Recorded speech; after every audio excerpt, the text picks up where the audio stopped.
Hey, it's 7:30, so I guess we can go ahead and say, "Hey, y'all, what the Wow. hell? Yeah. What? Fun. What?" Yeah. Yeah. I'm so glad that you just now, right in this moment, are processing what you just witnessed. I finished it 6 minutes ago to give you a sense. Like literally, I ended it and logged in. Like, I literally, like, after you said that, I was eating my lunch and I thought about it, and then I watched the episode on my lunch break, and I went to the girls group chat, and I was like, Dietrich's gonna literally watch this happen and then not be able to freak out And about it. and my response was, it was he chose the rules. It was I his did. choice. It I was did, your idea and to I do think it it was this the way. better idea. Yeah. But We did a little bit of texting this season, especially yeah. in the second half.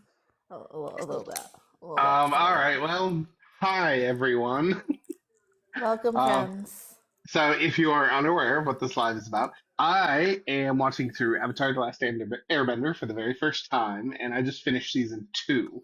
Everyone else on this call, Cate Page, Taylor Vaughan, Cassie Corbin, all brilliant authors and incredibly insightful storytellers. They have watched this before, and the three of them are some of the loudest voices telling me that I should watch this show. So, why did the AI summary just say discussing the ending of a reality TV show? Is that a spoiler? Is that actually going to be revealed in the Is third? this a reality TV show? It's Our And lives. actually dun, it's dun, actually dun.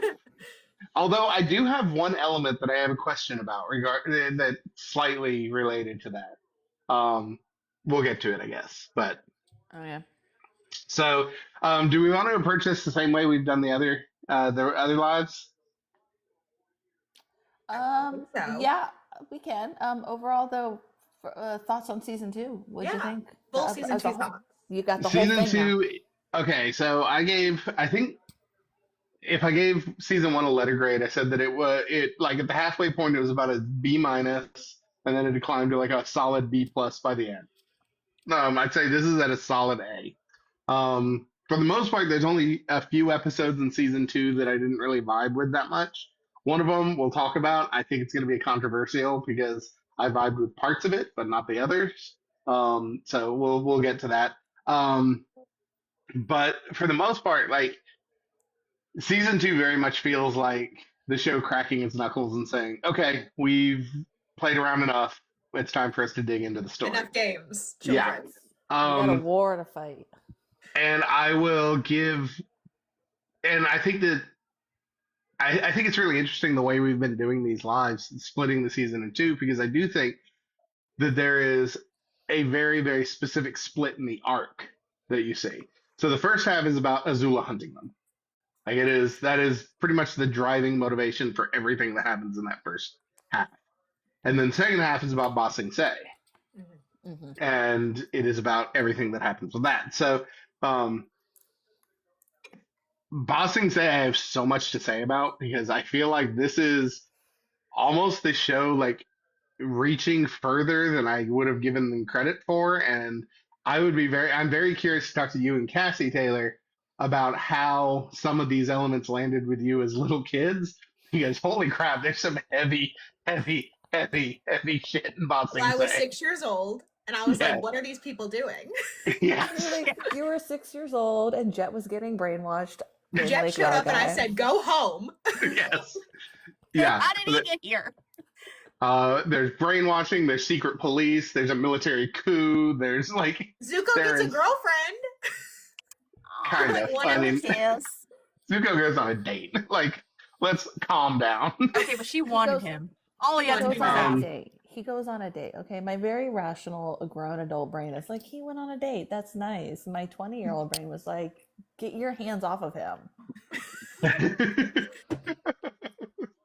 Both inappropriate ages to be having that thought, by the way. Now and even then, that was not normal for a 20. I was 20 years old. I should have known better, but See, I was 6, and I was going, "Yay!" I was like, oh, he's gonna fall in love. I was like, no, this does not fall in line with the fanfic that I'm writing. Yeah, You're like, "This is listen, messing up my timeline." no My one called timeline. me. No one discussed this with me. No one consulted with me, the fanfic writer. Rude. Um, I think two characters more than anything else became like, well, I will say three. One of which I'm not going to talk about till the end because I'm going to reserve my opinions on how this season ended until we get to that episode and talk about it because some I have thoughts about the way this season ended, Great. but I think we'll get to it. I think the two biggest success stories for the second half of the series, one is unsurprising, and that's Toph. Like Toph has consistently become like one of the best characters in the world, and I think one of the things that they did so well. I talked about it a little bit in my video this morning. Is I think in a lot of shows like this, there is this belief that you can't have opposite sides of like the emotional spectrum exists next to each other. Toph is this incredible example of someone who is wildly and completely vulnerable and a bit of a raw nerve. Like you can tell she is there's so much fear in her performance with how she approaches the world and people in it where you can see her like ball up every time she starts to get close to someone. Like she feels young and vulnerable and exposed in a very real way. And then there's the other side of it, which is holy crap. She, at this point, I feel is on par with Aang in terms of pure power level. Like we'll talk about the scene where they go to see the king, Uh-huh. and I think it's a very intentional choice to have her and Aang fighting right side by side. Like it is, there's not a question. And then, of course, like we'll talk about the finale. The other character is one that consistently on every one of these lives I have said, I'm getting angrier and angrier at how much Katara is getting short shift. The second half of the season is her finding her footing in a very, very real way. So much better for her the second half of this season because the first is. half of season 2 is almost unbearable to watch what they do with her, and then season 2 it's so much better. Here's the thing that really impressed me though. It isn't that they changed her character, it's that they illustrated that her compassion and her devotion, which has always been a little over the top before this, it's revealed how much of a strength that actually is and how critical that's actually going to be.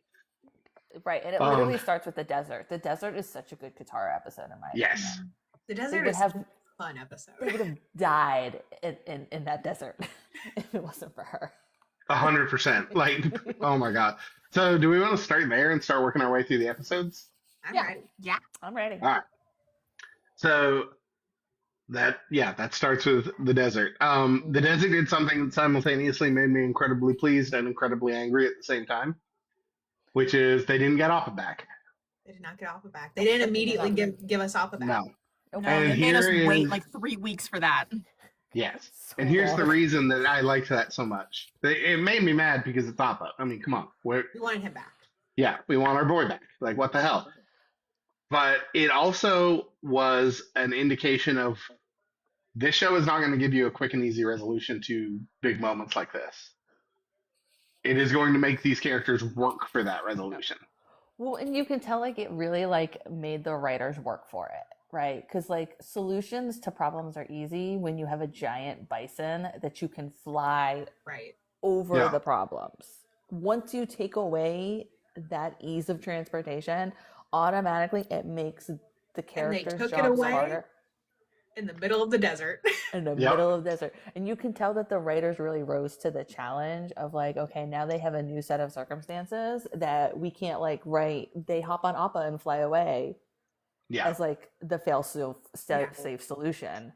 And what situations can we put them in there? Yes, no winged eagle to Mordor. Yeah, exactly. You gotta walk. Yeah.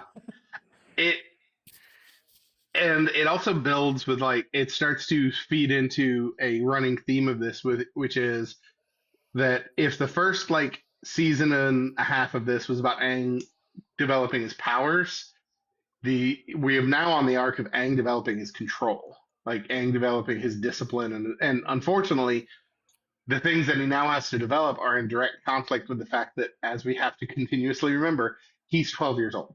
He is a 12-year-old boy. He is a frightened kid. And that entire arc where, like, there's a 3-episode arc where he is trying to figure out how to manage his feelings. And, oh my God, as someone who raised 2 kids through that age, oh, that was accurate. Because at first they're like, well, I'm just going to get super angry. And then they're like, well, now I'm just going to be super stoic and I'm not going to talk about anything that's bothering me. And then, well, I'm going to overcompensate another way. And it is this back and forth and it's really well done. But it's also a lovely reminder of the confrontation with the Sandbenders. Oh my god. Like, it is, again, it's a reminder of this is not just a kid. This is a walking WMD. And by the way, the creators of this show like hat on a hat, no subtlety whatsoever? Because when he loses his temper, what do? Creates a damn mushroom cloud. Like The mushroom cloud. Maybe it's friendly. I also think the Sokka thing is so important there because if not, it's literally just he's a nuke. Do you get it? There was an explosion in the desert. Yeah. Cactus juice, it'll quench ya. Yeah, I really liked the desert as an episode. I think it's apparently it was this and the next one was a special that came out all as one. Yes, they gave it to us at the same time. Okay. Because so let's see. I don't think we really have any new. So the library and the desert were the special. They were the special. Okay. The library and the desert was the special. And then, do you want to know what happened after the desert? Do you want to know what we got? What did you get? July 14th, the desert aired, and then we didn't get a new episode until, does anybody remember? September 15th. But why would they do that to you, Kate? Because apparently they really wanted to teach children patience. But here's the thing, I'm pretty sure because they regularly did this, they probably just reran all of Avatar like every weekend after that. Because they did that often. Like on Saturday they would play like episode 1 and just get caught up. They literally just started over in that 2-month span time. But we waited 2 months to find out what happened. Or what was going to happen. What was going to happen. We also get a little side B story, I guess, with Iroh revealing that he's part of like a secret society or something. The White Lotus. This is our first time meeting the White Lotus. It's not just a pie show tile, okay? Yeah, listen, you know, I think that doesn't really pan out until later. But what it effectively does do is at the end of this, we realize that all of them are going to the same place.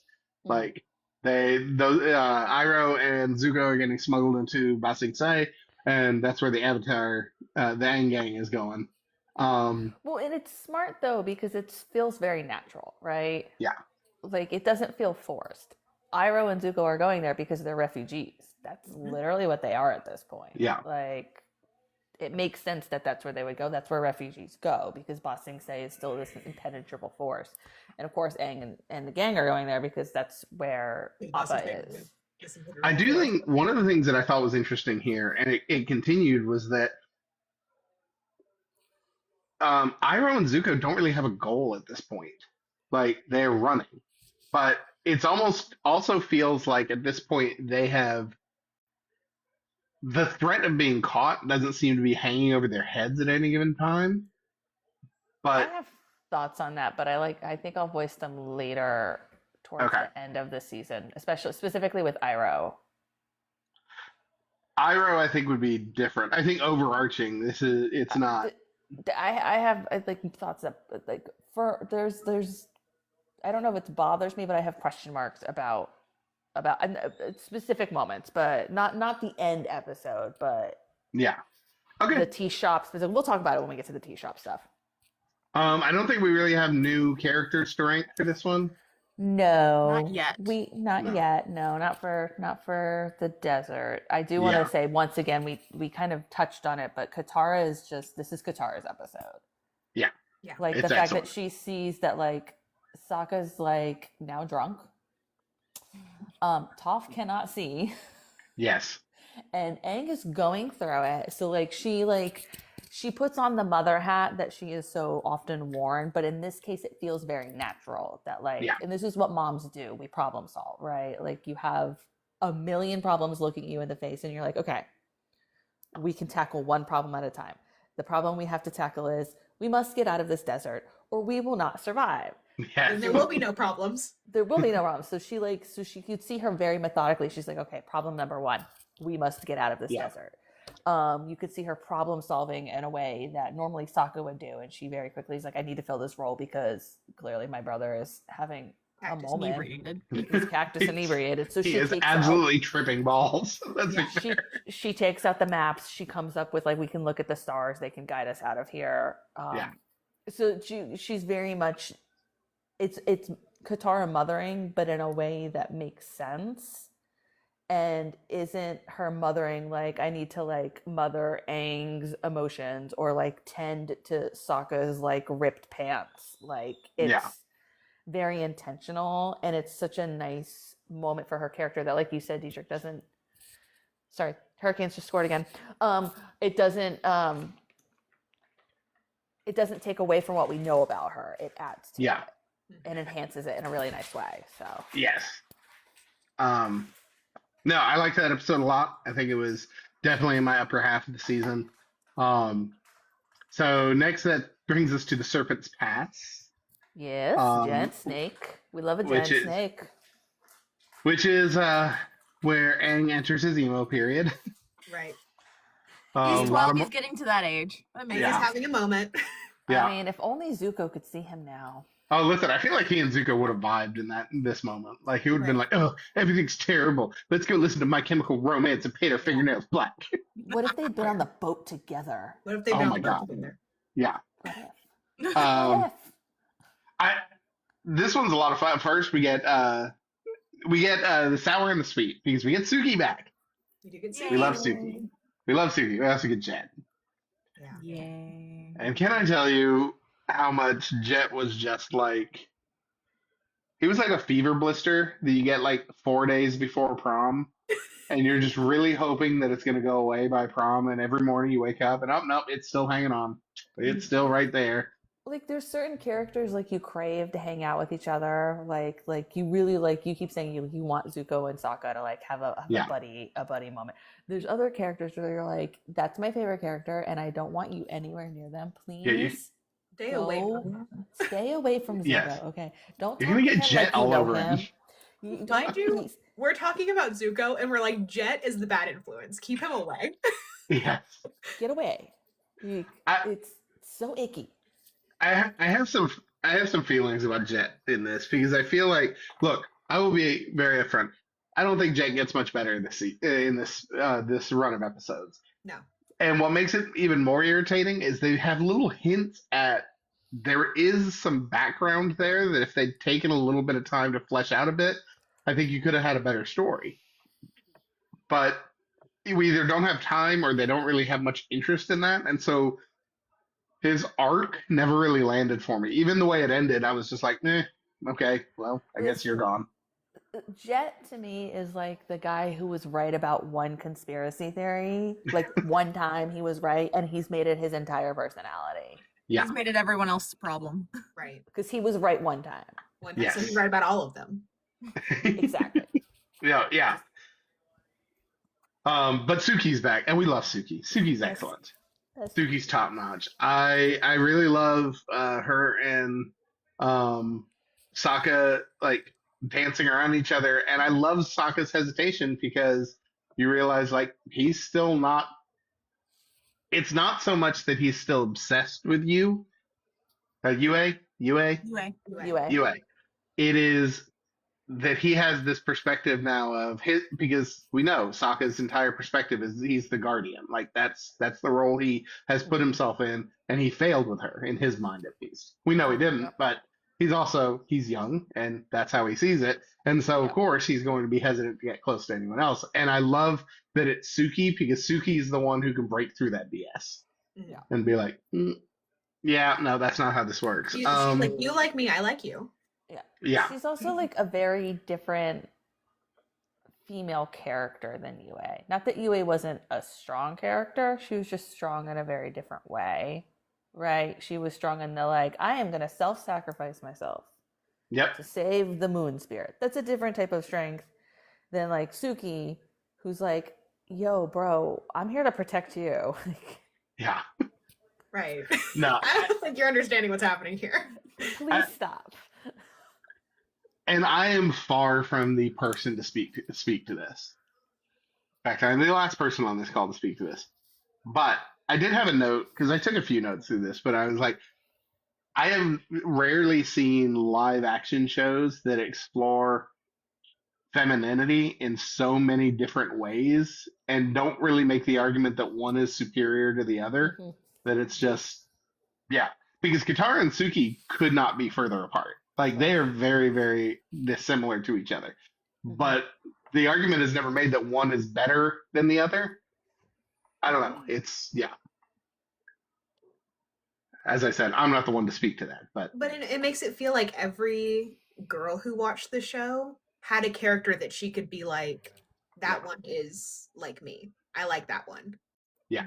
Yeah, like that's one of the things that made this show as popular as it was, is that because like Nickelodeon very much when they made this show, you can tell like boy Avatar, like you got Sokka, you got Suki, like it was a boy show.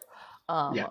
But the writers very much were like, no, something for the girls too. And it was literally something for every girl. Like if you want a girl who wears makeup and fights, you've got Suki. If you want like a true tomboy, you've got Toph. If you want someone like Katara, you've got Katara, who's nurturing and kind. If you want, your softer, more natural, feminine character, you have UA. And then like you also have like girls who are villains. Yeah. If you're a little girl who likes to squish the frogs on the pavement, you've got Azula. It's great. In my mind, I always made the comparison that Katara to me is like Cinderella, wherein Suki is like Mulan. Mm-hmm. I always saw them in that comparison. Sure. Yeah, that's a good analogy, a good comparison. Yep. I like Servant's Pass. Okay. There's some absolutely terrific. So there's some extremely, extremely good Toph moments in that, where once again you're like, one of the things that I really love is that I had this note early on where it's like she's not even trying, and I feel like she hasn't had to push herself for a long time. Every time I wrote a note like that down, I feel like the writers are like, we're like 8 moves ahead of you, dude. Don't even worry about it. It's coming. We're getting there. Yeah, it's coming. But I also really like Toph throwing her rich person weight around. Yes. Yes. I really like when she like uses that as like a quiver. Yeah. Like an arrow in her quiver. Like she's like, no. You know what? You know what else I can do? Do you know who I am? I'm not just Atlas. a great earthbender. I am not just a great earthbender. You know what I am? I'm rich as hell. I'm so rich. Oh my god, I'm so rich. I have so much money. I need some ferry tickets. Also, these people, they're just here to help me because these are my seeing eye fools. Thank you. I'm that. No, we haven't gotten there yet, Atlas. We just got to the Serpent's Pass. Yeah, we're just now on Serpent's Pass. Can I tell you my favorite specific moment in Serpent's Pass is the Toph moment, and it made me very happy. Katara is like breaking down because Katara is about to deliver this child because she's done it before, right? Yeah. So she starts barking out orders, and in the background, Toph has this look on her face like, I don't want it, and she's like, Toph, we need a tent, the biggest you can make. And Toph's look of relief, and she's like, oh yes. She's like, I can do that one. Thank you for not inviting me into the tent. I will make she's like, I don't want to be in that tent. Yeah. If I had a criticism of this episode, well, I have a couple. One, the whole Zuko and Jet like robbing the captain together was a big old nothing burger. Like, yeah. The only reason it was there, I guess, was to try to show the two of them being friends, but I don't know. I mean, if I could say it's anything, it's like a nice small moment for like, again, for Zuko to see like the ways that the world works and is impacted by this war that like, again, he hasn't quite seen until this season because he's been just a prince in exile on a big boat where people are just taking care of him still. Like, so this is it's just another moment where he can see like, oh yeah, there are shitty people everywhere. Like, it's a nice moment. I wish Jet wasn't like all over it. Yeah, he gets his jet all over it, and it's gross. The other one is the writing on the show is usually so good and so like elegant and well done. the woman giving birth being the thing that makes Aang go, oh, actually, it's okay to smile. That was a little ham-handed. Right. Like, yeah. A little cheesy. Yeah. Also, this is where Paramount tried to screw over my experience because they did it twice this season. Because it ended with right after the baby's being born, and I did not get to see the final scene where they come up on Ba Sing Se, which means I didn't get that with the drill and all that. So mean. It's so mean. Yeah. I've started on Paramount. I just immediately go to watch credits. Yeah. And then once the credits roll, I switch the episode. Yeah, I hit watch credits. That's how you stop it from happening because I have to do the same thing. But I have it on Blu-ray. I don't know why I don't just watch my Blu-rays because I bought it when physical media was still a thing. You like to hear the Nickelodeon jingle in between Nick, Nickelodeon. Next is The Drill. The Drill. Oh, I freaking love The Drill. I'm very fond of this one. I will say, The Drill is closer to the kind of episode I really criticize, which is in a weird way, it's almost kind of a little bottle episode because it does involve the entire group like stopping and having to deal with this little problem. Now, there are two reasons I forgive it. One, it's not a little problem; it is like an existential threat. But the thing that first of all, I really, really loved a huge amount about it. Second, as some of you may know, in a past life, I was an engineer. And when I was looking at that thing and it starts digging through, I was like, you know what? You just have to clog the output and it'll back up the whole thing. And then they did it. And I was so excited. Michaela's absolutely right. Like every character gets to shine, including the villainous characters. Like you get a really good example of this trio that is coming after them. I gotta tell you, still not loving May. You gotta give her time. You gotta let her steep. Yeah, I guess. But Ty Lee's great. Like she's legitimately fantastic. I'm so happy to be there. Yeah. Azula's still terrifying. I will say, this had some strong Star Wars element to it. It did. Because it reminded me of the guy building the Death Star with, meanwhile, Darth Vader / Azula sitting behind him just going, hey, this works out great, but if not... Sucks for you. Yeah. Bad day. Bad day at the office. Bad day. The other thing is we get more Jet. And he gets super suspicious because he sees... Again, this is his one, like he was, a broken clock is right twice, right? Yeah. So he was right. Iroh made some hot tea. He's a firebender. Ooh.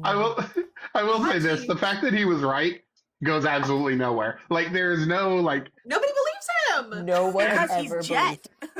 Yeah. Not a single person believes him. Even his best two friends are like we flooded the one place we could live, and now we're here, and you're gonna ruin it over tea, maybe tea. I deeply love that. Jet's very self-destructive. Like it's 100. Yeah. I don't know. I like The Drill a lot. I think yes, it's a little bit more of a standalone than we got the rest of this season, but it's a lot of fun and it's incredibly well done. I would say almost if I was going to pick an episode, if somebody wanted to watch one episode of this show, apropos of nothing, I think The Drill's actually a solid demonstration of the cats to this. I would never have them do that because it spoils a whole bunch of stuff, but like, if you were going to point to an episode that like shows a lot of what makes this show fun, The Drill like lines up with that. It's a lot of fun. Can I also say this is one of my favorite teeny tiny examples of showing how earthbending is so similar to the badger moles, right? Mm-hmm. Because when you see Toph and Aang scaling that wall, like bringing everyone up, they're climbing it with their palms like a badger mole would. Yeah. And it's cool because like each element learned from like water learned from the moon, fire learned from the sun, and like earth learned from a physical animal. And it's cool showing the very small movements that reflect that. It's like tiny. One of the other things I love about earthbending, specifically Toph, is more than any other, earthbending feels like it is all about delivering power. Now, it's not actual physical power, but it is like what they do feels like a wrecking ball almost all the time. Like there's very little subtlety to it. It is, I'm going to absolutely crush you. And the fact that Toph is as small as she is makes it even better because her stance, everything still screams to her power. It makes it great. And she's this that, widow. That brings me to what might be my favorite episode of this season.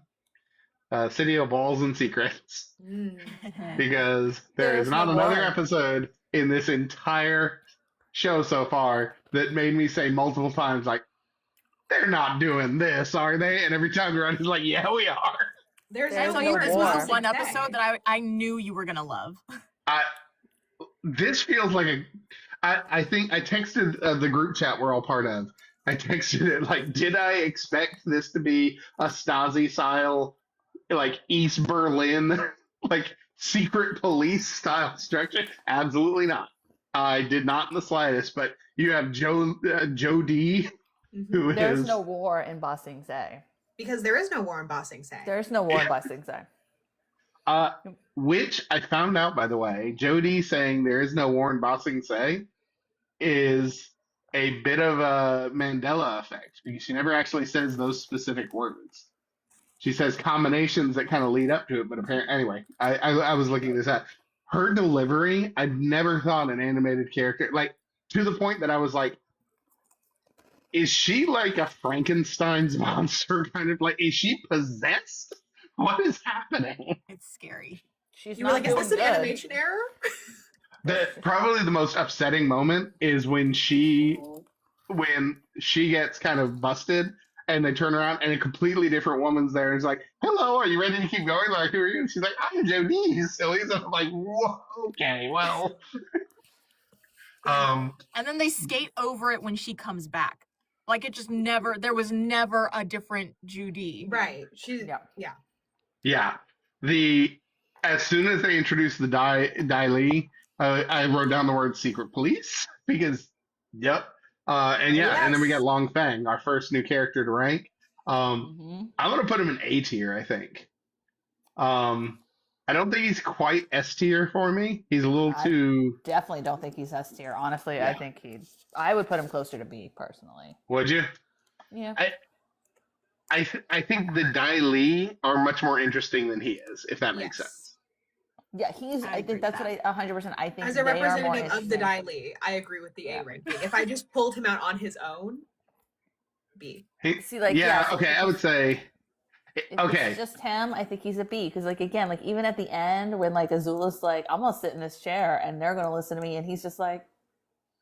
Yeah, that's true. Okay, let's drop him. I agree. Drop him down to B tier. But yeah, every element of this, the fact that Dai Li are described as the cultural authority, very, very upsetting. Like, this show doesn't really do horror. It's not that kind of show. It's never going to be. This is the closest it gets. This is, like, there are moments in this that reminded me a little bit of, like, Jordan Peele style, like, Get Out and, like, that kind of thing. And just, like, the staring or the moments where, like, the camera pulls back and you realize how much they're being watched. Yeah. The reaction when they ask people about the war, like all the different elements, it does such a great. Yeah, the lighting in Lake Logai is incredibly chosen, very, very specifically. Like everything there is, and it's such a brilliant idea.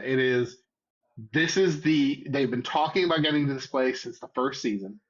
This is, in their mind, once they got to the Earth Kingdom, especially after they found out about the eclipse, that was it. They basically were going to win. Like, that was the end goal. And the way that this one episode just completely says, oh no, they are not in a good place. In its own way, this is worse than the Fire Nation. Like, oh yeah. Yeah. Because they're supposed to be on the same side. Yeah. I also deeply love Jet, like, deciding that the best way to expose Iroh and Zuko is just to burst into the tea shop and start swinging. He was like, they'll definitely firebend now. Yeah. If I look at them and say, I know you're a firebender, and then start swinging, they'll totally firebend. Rats, you're so right. My favorite part about that is just the images of all the other patrons like, What? Well, because imagine this. You're at like your favorite local tea shop, and the old guy and his nephew, his teenage nephew, are serving tea. And someone comes in and starts screaming at this 15-year-old boy, swinging at him. Just yell, "That's Vladimir Putin's son!" and starts right. They're like, that's the son of the worst man in the world. Okay, well, I don't think so. I deeply love that it just ends with him being handcuffed. It just ends with him getting arrested. Oh no. Oh no. I love the party for Bosco. Yes. The party. I love the party. Katara and Toph going being girls and going in and looking pretty. Katara was so smart with that little move. Yes. She's so smart. She's brilliant. It's such a small, stupid sight gag, but there's two people sitting on either side of Bosco, and they're like, "Do you know what I had to do to get seats this close to the bear?" Okay. Act like you've been somewhere before. I have questions about Bosco. He's just a bear. What could you possibly have questions about? Because literally, this is the only just normal freaking animal that we've come into this world. Is there meaning behind that? No, there's foxes. But they're mystical. They're mystical foxes, though. They're mystical foxes. Yeah. No, this is just a fat bear. This is just a bear. It's just funny. It's just a bear. It's just so they could literally sit next to each other and be like, "You mean a platypus bear?" No, just a bear. So they could do the bit where everyone's like, "A platypus bear?" No, just a bear. I also deeply love that it's kind of, you're wondering, ooh, is this like Chekhov's bear? Is this bear gonna attack someone by the end? No, he's just a bear. That's the Earth King's buddy. It's Bosco. Yeah. Oh, I do want to make a quick note, by the way. I love the Dai Li's powers. Like, I love the stone hands and the way they use those in all the different ways through the season. Oh, it's excellent. It also, there's a symbolism to it of like the black hand coming to get you, about the way that it turns into handcuffs and at one point a gag. They're scary. Dai Li, if we were to rank the Dai Li as almost as a character, they'd be S tier. Like, they are excellent. They're terrifying. Taylor, Cassie, when you were 6, did they give you nightmares? You know what? No. I was like, those guys suck. This is the episode I wanted to ask about, because this is some... It's weird. As a kid, I was like, wow, scary. Anyway, whatever. It was one of those, it's creepy, I knew it was bad. You don't know why? It's just those are bad guys. Those are bad guys. As an adult, after reading the histories of our world, right, and then seeing that, it's like, oh my god. You don't realize how bad it is, because I'm thinking they work for the king, and then they're gonna turn on the king, and that's gonna be the big classic thing. I never picked up on the fact they don't work for the king. Yeah. No, that's what I was this is the moment that I was watching this going, you guys are playing real fast and loose with the whole kids show thing at this point, aren't you? It's a kids show. I want to be in the writer's room when they're so you remember the East German Stasi, so what? As a 20-year-old, that's what I was like. I was like, wow, this is deep. Holy crap. But now as a mom, I'm like, and I watched the show with Murphy, so I'm like, she is not picking up on any of this. No. Yeah, not even a little. So yeah, Cities, Walls, and Secrets might be my favorite of the season. It's kind of tied with another one we'll talk about, but it's excellent. That brings us to Tales of Ba Sing Se. Yeah. Is this the episode that you have controversial opinions on? Yes. If it helps, a lot of us do. That's fair. That's valid. Because this is a hard episode to really rank, because it is 6 little vignettes. Little moments. Yeah. And I will say, of those, 4 I think are kind of a waste of time. Okay. I don't think the Katara and Toph one is really all that interesting. Oh, I'll fight you on that one.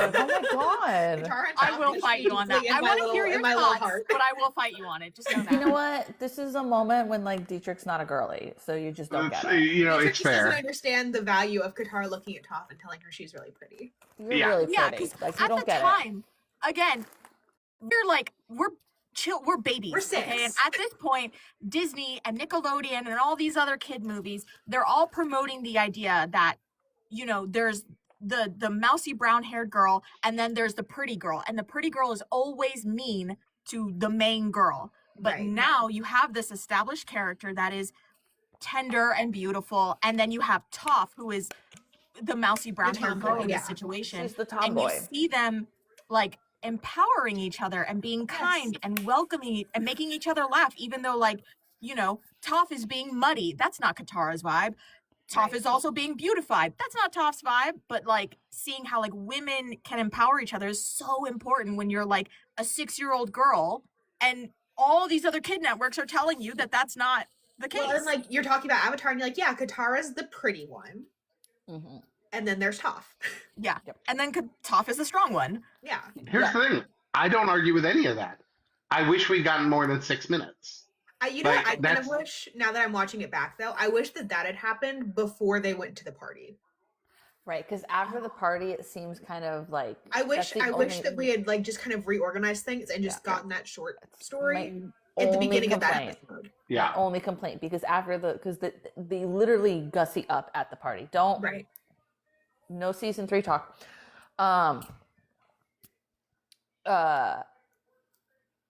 Yeah, so... I will say this of Tales of Sing Say, and I think it's because I watch a lot of anime, which we've discussed in the past, and I enjoy slice of life storytelling. That is what Tales of Sing Say is. It's slice of life. It's like, hey, here's 6 stories. And I think it's also meant to represent, because they're told, like, an episode ago, maybe 2 episodes ago, I can't remember exactly, you're going to be here for 4 weeks. You're going to be here a while. So this episode is to be like, this is what happened in the 4 weeks that isn't all that interesting, but you need to know that we've done 4 weeks. You need to know time has passed. So let's talk about what some people were doing while time has passed. Zuko went on a date. Iroh made a spy. I get that. Okay, so here are the 4 that I wasn't a big fan of. I already talked about Katara and Toph. Yes. The other one is Aang building the zoo. Whatever. Built a zoo. We bought a zoo. I had a lot of fun with Sokka effectively getting into a rap battle. Yes, battle. Yeah, and then Zuko going out on a date. Okay, here's the biggest reason, and I think there's 2 things you could have done to make these work a lot better. One is don't have them follow up City of Walls and Secrets, because I think maybe I would have responded better if I'd had a week between those episodes. But for me to go through from this genuinely chilling, that ends with they are all in immediate danger. Like there is a scythe hanging over their heads to Girls' Day. Like that was way too jarring and didn't click for me at all. Those 4 all felt so like almost ephemeral.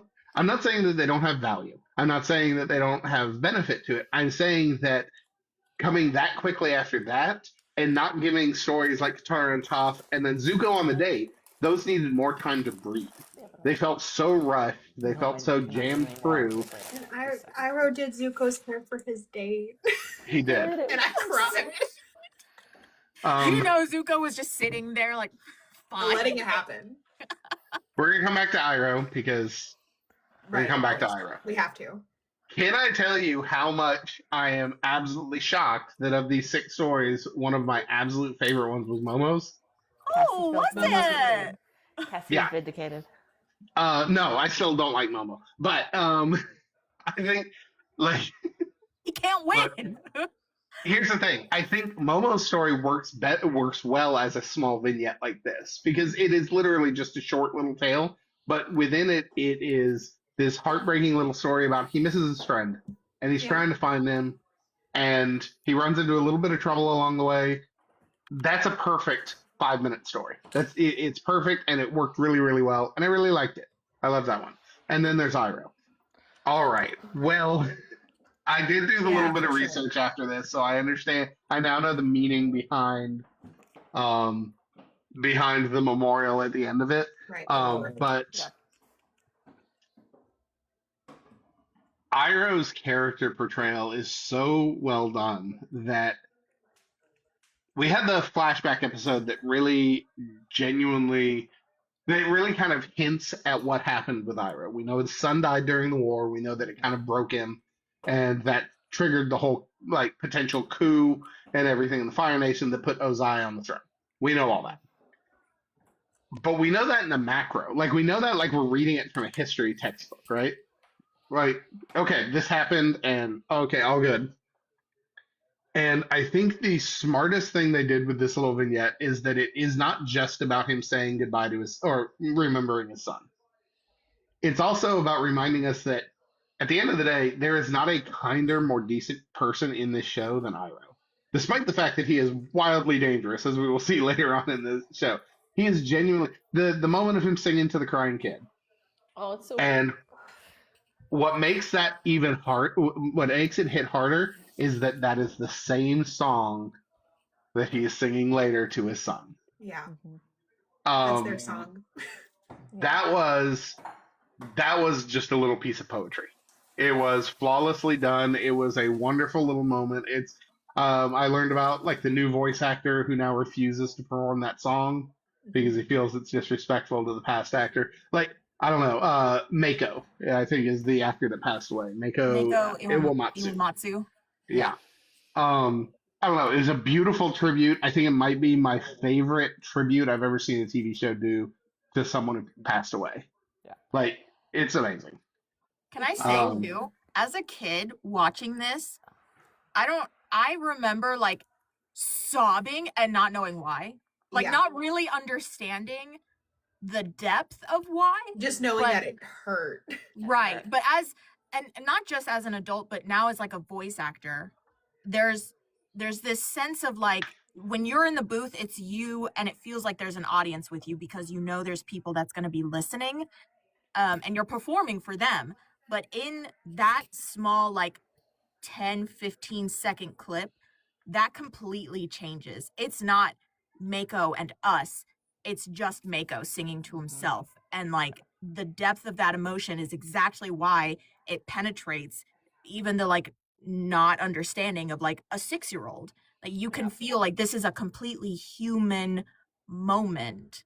And oh my God, it's just one of those moments that like I love the art of voice acting because of that.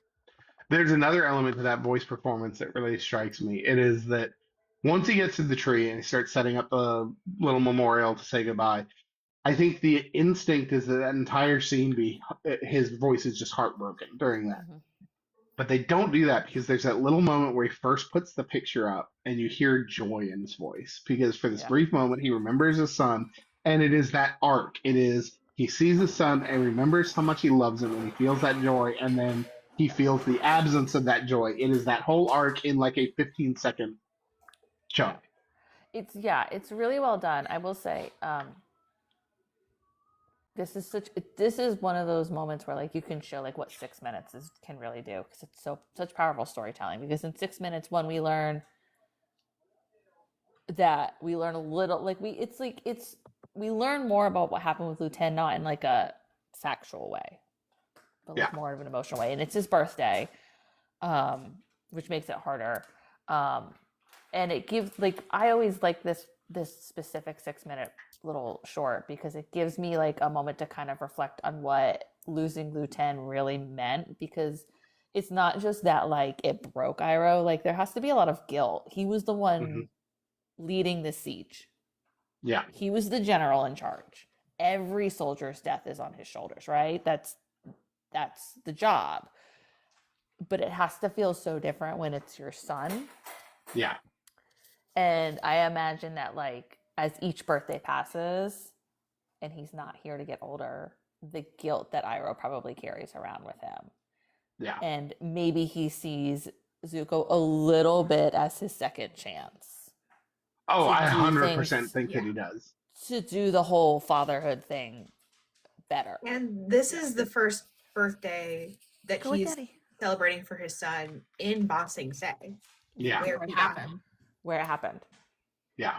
I don't know. Like I said, this episode is not my favorite simply because I think its proximity to the previous show, and again, I'll freely admit, that may be because of how I'm consuming this series. Right. It works really well when it comes on like a Saturday afternoon. It's a perfect Saturday morning cartoon. Yeah, sure. Saturday afternoon cartoon, and just breaks your heart and leaves you absolutely ruined. So. Well, and then I would take my little Barbie backpack and I would go to school. Yeah, exactly. That's how it worked. That's what I did after I finished watching. I grabbed my Barbie backpack and I headed off. Yeah. Obviously. So, all right. I am going to introduce the next episode out of order because that is unfortunately how I watched it. Because Paramount, what the hell is wrong with you? Paramount, tried to save you. Yes. You dirty. This is how I experienced this. I did not watch Appa's Lost Days yet next because Paramount jumped me over that episode and I watched Lake Logai. Here's the thing.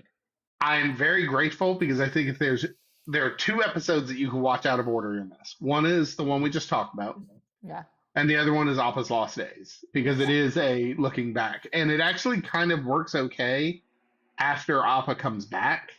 Mm-hmm. Because it still worked, but still, I'm very annoyed with it. So we got Lake Logai. They run into Appa, or they're searching for Appa. They run into Jet, and I was like, I thought maybe he'd been killed. I know they were brainwashing him, but still. And he says he knows where Appa is. One of my favorite moments, I will say, is the moment that Smellerby and Longshot, are those their names? Yes. Yeah, show up. And they're telling a story that completely contradicts. This is where we learn that Toph can kind of tell when people are lying. And there's that moment where she's like, they're both telling the truth, and they can't both be telling the truth. And Sokka immediately makes a connection. Okay, we got it figured out. Well, and that's where FYI, this is kind of how you can beat a lie detector, because you can beat them. And I think they do this on Seinfeld. I think that's the joke, is that if you believe what you're saying, yes, is the truth with your whole chest, then you can kind of trick a lie detector. Yeah, which is not easy to do, but it's not easy. It is almost impossible. But if you're that good of a psychopath, you can trick a lie detector. Just for the record, I really hate that I know this from Seinfeld. By the way, friends, it's a Seinfeld episode. Jerry has to take a Seinfeld test, a lie detector test. To prove he doesn't watch. He has to take a lie detector test to prove he doesn't watch Melrose Place. That's the episode. Hand to God, that was TV in the 90s. You're welcome. Yeah, I mean, I love the sequence of this because we basically have the parallel arcs that are starting to come together. Because it is worth noting, Zuko and Iroh. One of the things I love best, Iroh's having a great time. Iroh's living his best life right now. This is what I want for him. Yeah. I love Iroh. I love how happy he is in these episodes. I do kind of go back and forth. What was his plan? His plan was to live out his days in Ba Sing Se serving tea with his nephew. Yeah. Did he really think that his brother would rest with not having conquered Ba Sing Se? Did he really think this, or was he a little I think he believed because land? He could not conquer Ba Sing Se that was it. Yeah, he was like, I couldn't do it. That guy couldn't do it. I'm just saying it's a little bit delusional because I sometimes think he's a little delusional that he's like, what am I going to do here with the crown prince? I think it's worse. I think it's harder than that. I think that, okay, if I'm being real, following what happened in the Tales of Ba Sing Se, I think that he has probably spent every single day since his son died desperately wishing that he had taken a different path in life and that he had picked a simple life and gotten to spend his days with his son growing old and just enjoying it. And I think he got a taste of that life in this place and became so obsessed with recapturing that idea, this thing that he wished he could have had, because if he had done that the right way, if he had done that, his son would still be alive, that he lost focus. I do. I never think that this is a good idea for Iroh. No, it's not a good idea, and it's not a good idea because it might be what's best for Iroh, but it is not what's best for Zuko. Correct. This is not Zuko's destiny. This is not who he is not meant to be, living in the Earth Kingdom, serving tea. This is not his destiny. 100%. So I think that's like, as a parent, I really struggle with this for Iroh, because I love Iroh and I want him to have everything he deserves. But this is a very like almost self-serving. Like, yes, he's trying to protect Zuko and he's trying to give Zuko a good life, but this is not what's best for Zuko. No, I think he is. I think he's trying to recapture what he lost, and and it's hard for me to watch because I know, like, one, I know it's not going to work out. Yeah. But two, it just feels a little bit like he's in denial because this cannot be Zuko's story. There's a moment later on we'll talk about that I feel it's a little heartbreaking because it is Iroh letting go of this fantasy that I think he's living out, but we'll get to that. But yeah, they find the Lake Logai hideout. We get Jet breaks his brainwashing and dies fighting Long Feng. Oh, no. Okay. Oh no, yeah. There goes Melanie. I gotta admit, when I was a kid, I was like, he didn't die, did he? Like, what? But I will say, I love how the show shows Smeller being Longshot, because like in that moment, like they're so human, and like seeing Longshot stand and like hold that arrow to like protect his friend until he can die, that's a moment where you're like, okay, well, maybe I feel a little sad now. No, Smeller being Longshot made me feel sad. Jet, we don't have to deal with them again. I was sad for them because they were sad. Yeah, they were sad. Yes. And then we get this dovetailing thing where Zuko finds out that Aang's looking. He sees the search posters. He puts on the mask again, and he goes hunting for Appa. And this results in that very, very key moment where he finds Appa first, and Iroh finds him, and they have that. Dollface, that's exactly right. Yeah, and they have that moment. Yep. Which I think is part of the arc of the season of Zuko trying to figure out what the hell he is doing. And it's where Iroh asks that question. You have to start looking inward and figure out what it is that you want. And I love this moment, though. I like that he brings up the North Pole. Yeah. Like, he's like, hey, you would have frozen to death. Right. He's like, you had a bad plan. No plan. Yeah. I feel like every time Iroh yells at Zuko, I feel like I'm being yelled at. I get a little right? It's like when your dad doesn't yell, he just says he's disappointed in you, and you're like, I'm sorry.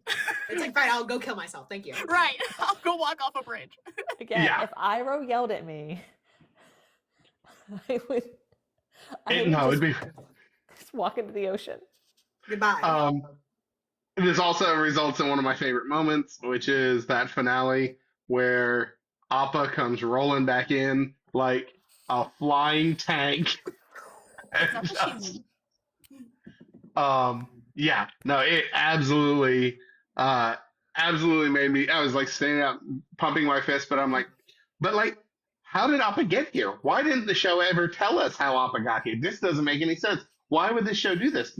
This show seems better. And then we were on the group chat, and I mentioned something, and I think one of y'all mentioned Appa's Lost Days, and I was like, what are you talking about? And then I went and looked and realized that it had skipped over Appa's Lost Days. Yep. And that's on you, Paramount.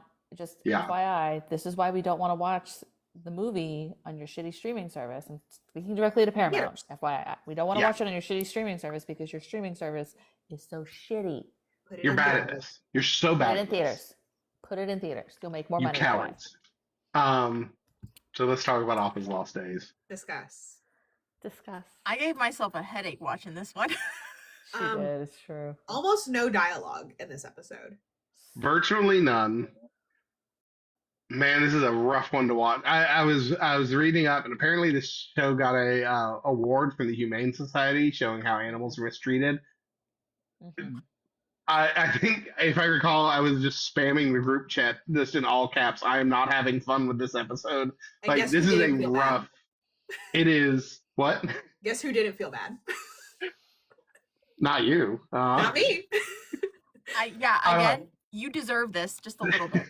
Remember all of my comments that said I'm not having a good time. You know who didn't deserve this? Appa.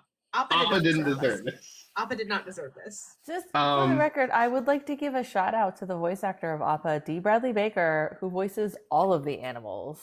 Yeah. That's incredible.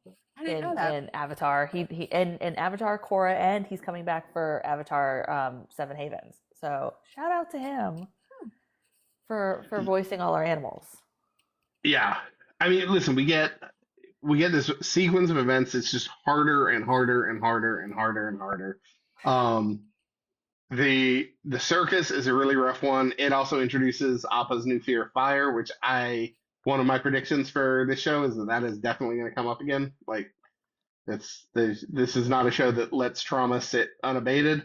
The fight against the whatever the hell it was, I think it was like half pig, half porcupine. Borcupine. Borcupine. The Borcupine. The Porcupine. This fucking shit. Anyway, that fight was terrifying. Like, it was legitimately awful.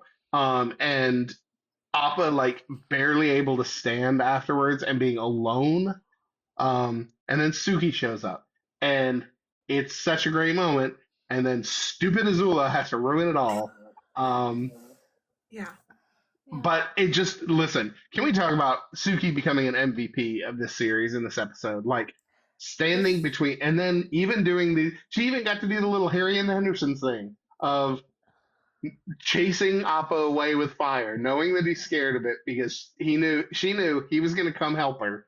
And if he did, he was going to get hurt. And so she drove him away. Listen, MVP Suki, we love her. We love Suki. This is why when people don't include her as a member of the gang, I get mad. Irritated. How do you not? She's a member of the team. Yeah. I don't know. This is a terrific episode. It's such a painful one to watch. I gotta imagine as a little kid, this is just so upsetting. When he goes in to get the honey and he has to run away and then he's licking his little paws. I mean, come on. Oh. Listen. When you're 6 watching this, by the way, this is the first time that you question the importance of your mortality. You're sitting there going, should I be vegan? What am I doing wrong with my life? Like, you go downstairs and your mom's like, we're having cheeseburgers for dinner, and you're like, no. I'm not. I'm not eating Appa. I'm not having a cheeseburger ever again. Thank you. Parents are like, let's go to the zoo, and you're like, no. You know what they're doing over there? I will say, this is how this episode changed my life. I used to love the circus. Like, the circus used to come by our town all the time, and I would get so excited. My dad would get us front tickets. I'd be like, oh my God, we're going to see the animals. How great. And then I saw that, and the next time my dad said, hey, the circus is in town. I got us tickets. Are you so excited? Go. I had a designated circus outfit, mind you. He was like, go get your circus outfit. I was like, no. Absolutely. How dare you make me do this? You brought those dirty tickets in my home. Right? I was so upset. Dollface is making me laugh so hard. The animated equivalent of Sarah McLachlan. I need clips of Appa in this episode set to In the Arms of an Angel. In the Arms of an Angel. Yeah. Tomorrow. Black and white. It's a great episode. It's just really upsetting to watch. This is also, by the way, during this episode, I think is also when we're introduced to the Guru. Yes. We meet, Guru yes, Pathak. this is the first time we see him. Yes, Guru Pathak, Yeah. who will meet in a more official moment in like an episode after the Earth King. Yeah. We talked about Tales of Ba Sing Se. I thought Iroh's part was spectacular. It's it saved that episode for me. We talked about that earlier, but yeah, I really loved it. Next is the Earth King, which opens with probably my favorite just sequence of the season. It is because I will say there's a really interesting thing they did with power scaling in this show, because the first like half of the first season, all of the fights are like Katara going, water balloon, or Aang going, and all this, and even Zuko is like punching at you and all that kind of stuff. The powers are very limited, and this is the assault. Like, I don't even want to say it's an assault. It's them walking in and just refusing to let anything get in their way. Like, you 100% realize that this small little group now is so wildly overpowered that I mean, it is between Toph and Aang, and then Katara is now becoming like a lethally effective waterbender. Like the three of them together just carving through the guard like nothing. I really I think one of my favorite moments is when they look up at the stairs going up and there's dozens of earthbenders are ready to meet them, and Toph just flicks their hands and the stairs flatten and they all go flying like without even questioning. And I also deeply love Katara and Aang continuously apologizing to these guards. Right. They're not trying to hurt anybody. Yeah, we're on your side. Yeah. And I also deeply love the fact that these group of kids who have just basically flattened your entire security force show up before the Earth King, and he's like, I don't believe you. Right. They're like, so the war, and he's like, what? War? What war? Yeah. Does this look like a man who knows what war is? Does that look like a man that has ever seen a war? His bear is wearing a hat. He had a birthday party for his bear. First of all, can you imagine? Hold on. Let me go back. Can you imagine you're at war? Like, people, like, countries are falling. And you find out that the Earth King has spent an exorbitant amount of money to put on a birthday party for his bear. And people spent incredible amounts of money to sit next to that bear. Just to not even eat, because the bear is eating everything. Right, they can't even have their food. They just want to be there.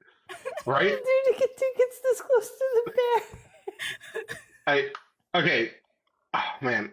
I really love the opening of this episode, which is them continuously thinking, well, this will prove to him that. And the whole time I was like, show him the drill. Just show him the drill. Just show him the drill. They try everything else, and I'm like, of course that's not going to work. Of course. And it doesn't. And then they show him the drill. And you're like, okay. Cool. Tall face, this little chemo kid busting into the Earth King's birthday party like Jackie Chan. Yeah. All right. Well, yeah. So, you said that's too bad. This episode is interesting because it really makes the argument that they are getting everything that they want. Like, his positive attitude. Yeah, they finally. Yeah, Sokka's positive attitude. They finally convinced the Earth King. He immediately has the Dai Li arrest Long Feng, put him in prison. Yay, we get that. Then they get letters. Each of the letters is basically exactly what they want, with the exception of Toph, who is a little nervous because her mom's in town and that kind of thing. And the only downside to it is they got split up, right? And nothing goes wrong when a group. I need to know if you had any suspicious feelings in this moment. Oh, 100%. Listen, I talked about it in the video I did earlier today. Like, I'm very familiar with story structure. I'm very familiar with where we are in the overall arc of the story. It is bad storytelling for us to end this season with everything going great. Like, it would be. They got me at 6 years old. They really got me. You're like, terrific. Everything's good. I will say, what did get me is when the Kyoshi warriors show up. I'm like, okay, well, at least these two are here. At least they're here. Suki made it. And then it stopped and I was like, wait, last we saw she was fighting Azula, and look, we love our girl Suki. But it's Azula. Got all the respect. She is not at Azula's power level. How did she?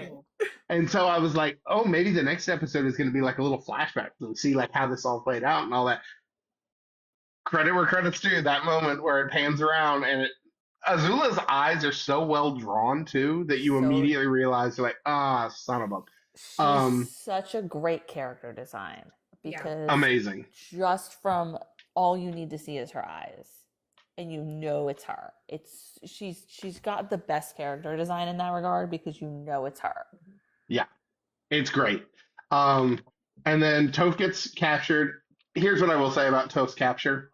I was like, well, these two guys are corpses. Like, at this point, I know how dangerous Toph is. I'm like, look, she's gonna get out and she's gonna wreck your shop so badly. But sure, we'll play this game right now.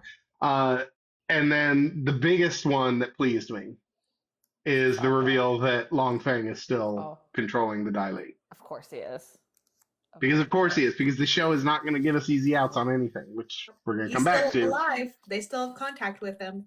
Yeah. No body, no crime. I love Sokka. Sokka's moment with his dad makes me cry every time. He gets to see his dad. That's not. I think that's in the next episode, isn't it?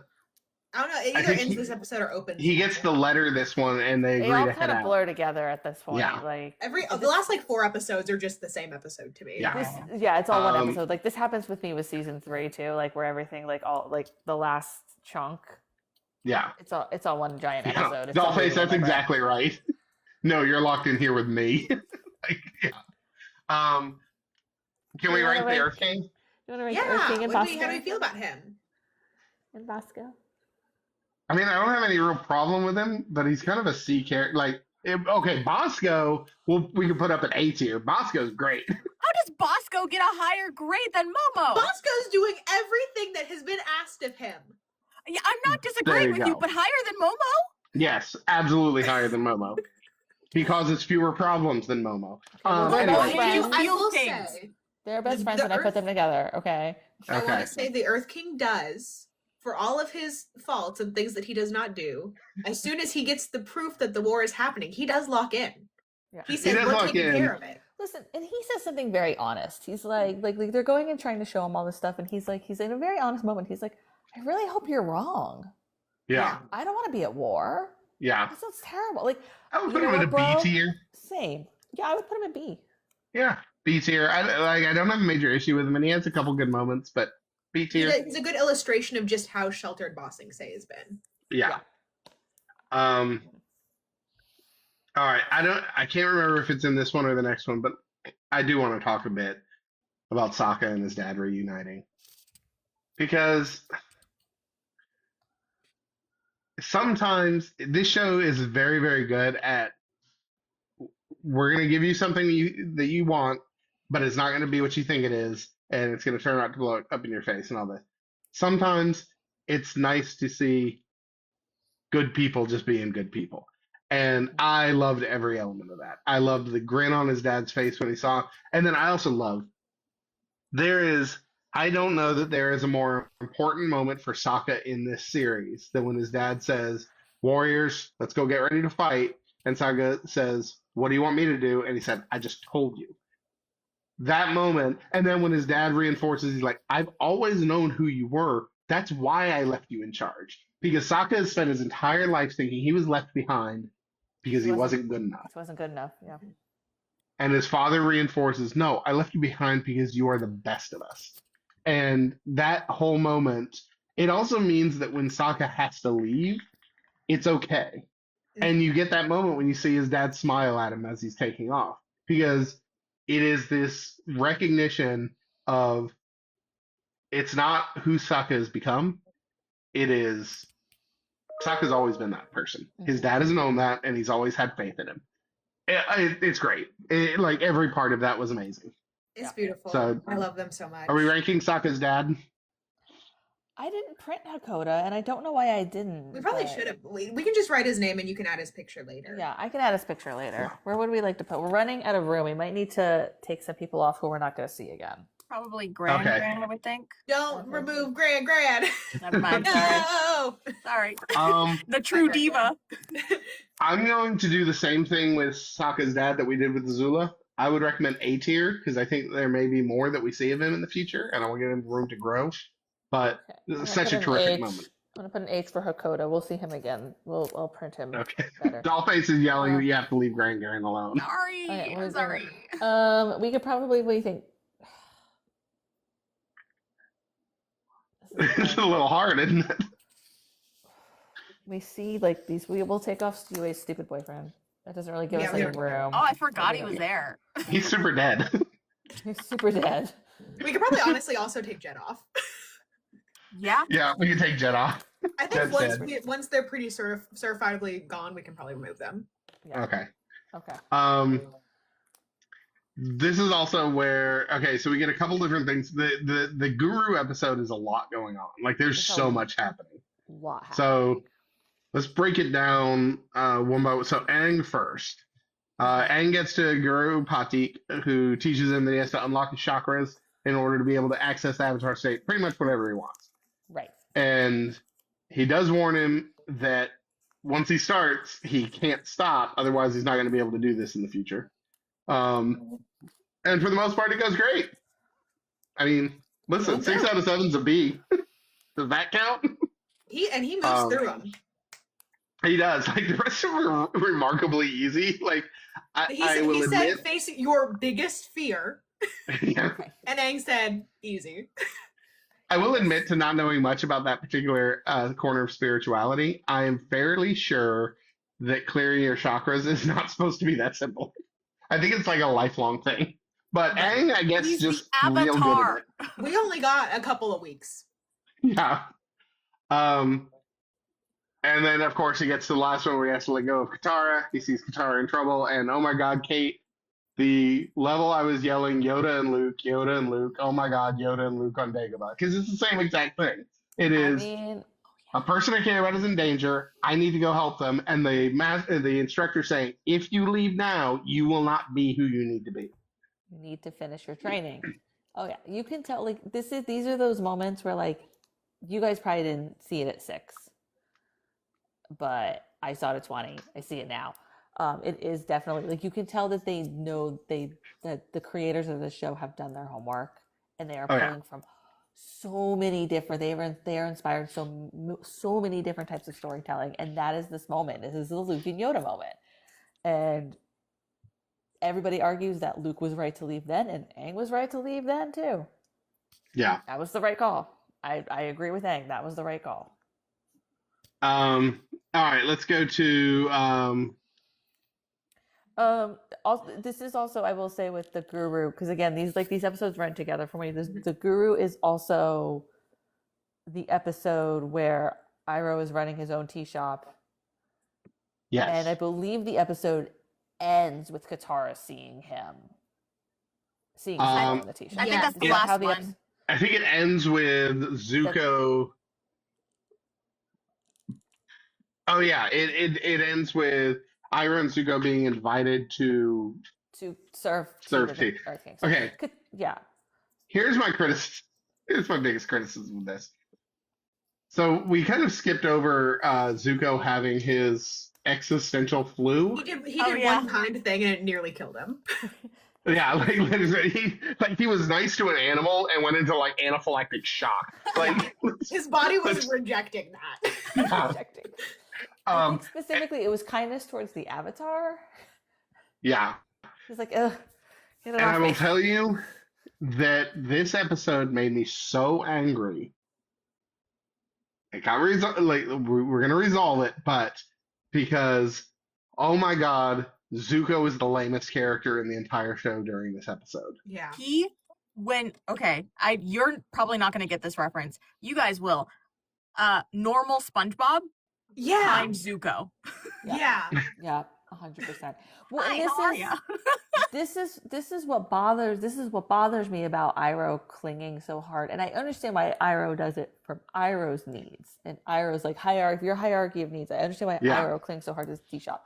But literally, he was yelling at Zuko underneath Lake Laogai. You need to decide what your destiny is. You need to decide what's important to you. And I think Iroh knows deep down this is not his nephew's destiny. This is not his nephew. This is not like he's almost like a doppelganger of himself. It's so unnatural. It is. Like Happy Zuko is so upsetting. Can I say Happy Zuko is like Joe D levels of right? You're like, this is not unsettling. correct. But it's not a genuine happy, and No. I don't want to say but it's not genuine. It's not. Yeah. It's like a mask. That's why it doesn't work, and it doesn't feel real from Zuko's point of view. For Iroh, maybe it is genuine. Iroh's like I got through to him. Right, but like I can't imagine looking at my child and seeing something that's so surface level. Yeah. And it's not, because this is not his destiny. And Iroh was screaming about it about his destiny 2 episodes ago. So you know that Iroh knows that this is important. And it just for me, it's so cringe. Like I want to crawl out of my skin when I watch Zuko act like this, because it just doesn't work. And it's not that he's happy, it's not real happiness. Yeah. I was very upset. I will say we're going to revisit this because the show clearly knows what it's doing. But during this episode, I was like, no, I don't like it. I don't like it. Make it stop. You said they broke him. They broke his ego. He's not listening to My Chemical Romance anymore. We also learned that the worst possible move that you can make in this world is to give Toph a challenge. Because then she genuinely really pushes herself and becomes so much more dangerous. Because let's be clear, here's what happens. She teaches herself metal bending. She invents a bending. She's the first to ever do it.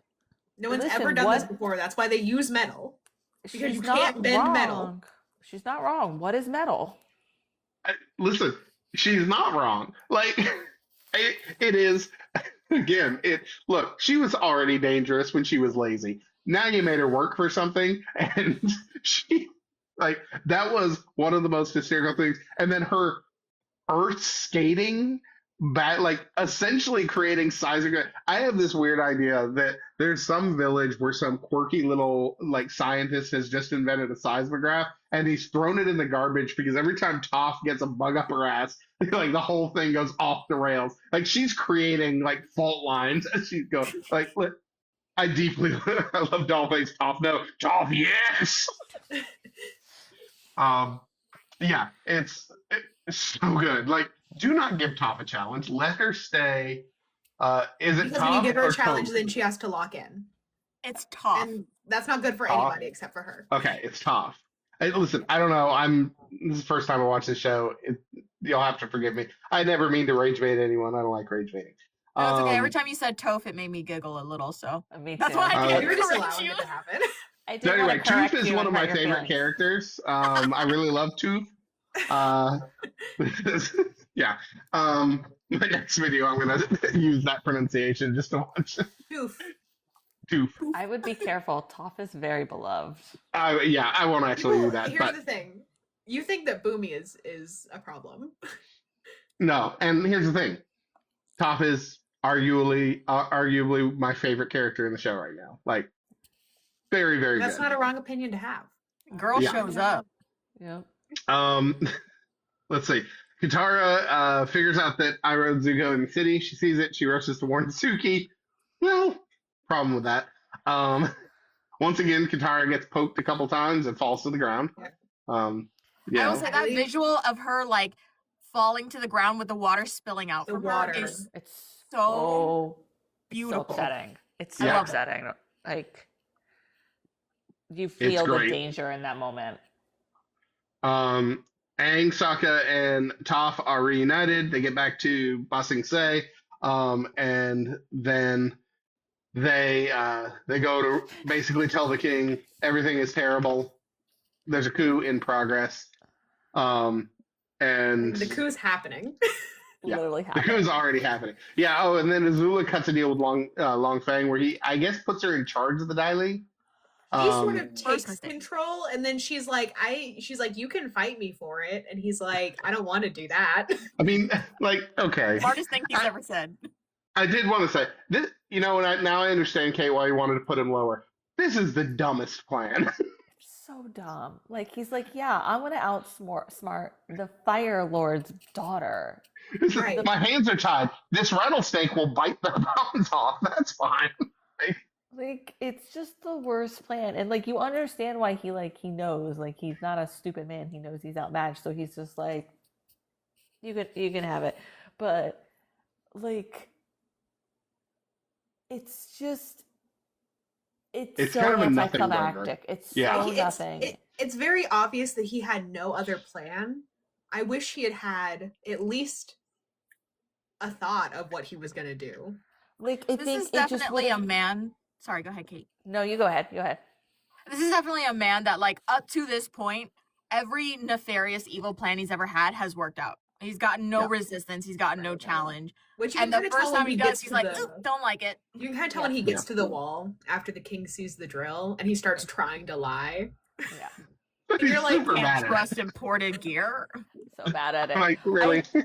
It's imported. What are you talking about? I don't usually have to say this, but if I could rewrite this moment in this episode, I think I would just like, if I were to say, like, Azula just kind of says, hey, just tell the Daily to listen to me and I'll totally have them break you out of prison. And then she never does. Right, just leave him in prison. There's no reason for him. Just leaves him in prison. And then she like shows up like 3 days later and he's like, so when you breaking me out? She's like, oh, I'm not. Yeah. Right, yeah, that would have been a much more effective one because you could play it on his desperation at that point. Right. And it's still, you still get the same result, which is Azula in charge of the Dai Li and sitting on the throne of the Earth Kingdom. Like, you would get the same result. You just would cut out like this whole like nothingness of him getting out of prison and saying he's going to challenge her, and then he doesn't. Yeah. That brings us to the final episode, Crossroads of Destiny. All right. So many fanfic written about this. So many opportunities. So many moments. So many music videos. So many animated music videos on YouTube. Oh, many. So many. So Iroh and Zuko get to the palace and they get basically ambushed by Azula and the Dai Li. Okay, I want to talk a little bit about this moment. We've talked a lot about Iroh's decision to kind of just embrace this tea drinking lifestyle and all that. And I've talked about my theory that he was kind of clinging to a bit of a fantasy. And I think that what really makes that argument is his response here when he realizes what's happening, because there's this little brief moment of, okay, where he realizes playtime's over. Like, we don't get to do this anymore. It's so And here's the thing. This is also when we are reminded that this friendly, happy tea drinker guy, called the Dragon of the West. Yeah, he's so dangerous. Oh my God, he's so dangerous. Oh my God. Like, absolutely blows through them. They do the escape. And then Zuko, of course, is an idiot and decides, I'm going to challenge my sister in a one-on-one fight. And that's always gone well for you. This was some season 1 Zuko stuff. Right? And Azula's like, no? No. I really loved that. I loved everything about it. It was the most Zuko thing to do. It was also the most Azula thing to do. It like fit both their characters perfectly. I love it. Zuko remembered who he was, but everyone was like, not that far. Well, too far. It's this so is funny. Ponytail Zuko. I can picture them doing this as children, like from the moment the two of them were both able to competently firebend. I can picture this happening all over the palace, like Zuko being like, "We're gonna fight," and Azula's just like, "No, we're not." Like it's incredible. I really love the moment of Sokka and Toph getting into the castle, like, we've got to stop the coup, and they're literally looking around like, oh, it's already happened. Yeah, oh, the coup. It had some strong Watchmen of I did it 35 minutes ago energy. Like, yeah, no, this is not a story where you're gonna rush in and save the day at the last second. No, that's not the story we're telling here. I love the fact that the coup goes off like that. Perfectly. It's perfect. Yeah. Azula is so deadly because she is so smart when it comes to military strategies. She's so efficient. Gets it done. Yeah. So Zuko's thrown into the hole with Katara, and we get a moment that I've been kind of looking. Is this the launched 1,000 fan fictions? 1,000. Yeah. Listen, if him holding the necklace and grabbing her arm and saying, "I'll save you from the pirates," was like the match. This was a bucket of kerosene dumped on it. Her touching his scar and him letting her. Jesus fucking Christ. We are only human. And we'll talk a little bit about, you get this moment, and I was like, okay, so this is going to be how this season ends, is that Zuko's with the Aang Gang now, and that's where things are moving forward. And here's how I will talk about this. Here's what I want to say. Okay. When I had that thought, I was really disappointed. Aww. Because here's what I was thinking. I was like, okay, I get that this season is showing Zuko fighting his inner demons, trying to figure out who he is and what he wants. and that the conclusion of it is he makes the choice to turn away from the Fire Kingdom and join the good guys. And that is a perfectly reasonable, valid, and really freaking boring arc. Because it's too easy. It's way too easy. Too obvious. Like, yes, he's been through some stuff, but it's a kid's show. So I was like, okay, that's what they're going to do. All right, that's fine. But I literally have like a quarter page of notes where I was going to talk about my disappointment in that. That's not how they did. That's not what they did. That is not what they did. I can just imagine Dietrich being like... Dietrich frantically crossing things out. Oh my god, I was so mad. Well, lazy storytelling. Oh god, these guys are hacks. Eraser. I didn't mean it. I take it back. I am okay. Because here's the other thing. When Azula shows up in the cell, I was like, okay, this is where she cackles over her victory. Because she's kind of got Zuko. That's who she was sent up. She wasn't sent up. Zuko and conquered Ba Sing Se. Like, she won. Yeah. Her performance evaluation this year is going to be amazing. They have to give her those 5s. Like, they have to. The companies never give 5s. They have to give her 5s. Like, that's just the way it works. And yet, that's not what she does. Because, again, Azula is now firmly part. This is why you wanted me to leave her in A tier. Because you wanted me to be ready to pump her up S tier for this. Because she is playing chess where everyone else is playing checkers because she doesn't do that. She tells Diley to go away and she's like, look, I need your help.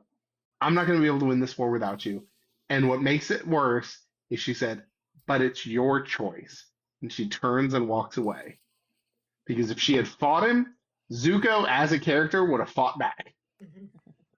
But if she gives him the chance to say everything you have wanted since you were exiled, every single, and it's more than that. This is not about you checking off a box and Father reluctantly having to let you come home because you did what he said. This is about you on your own earning your honor back. She even says that to him. It's such a great moment. No, this is you becoming a man and doing exactly what you need to do for your people and for your country.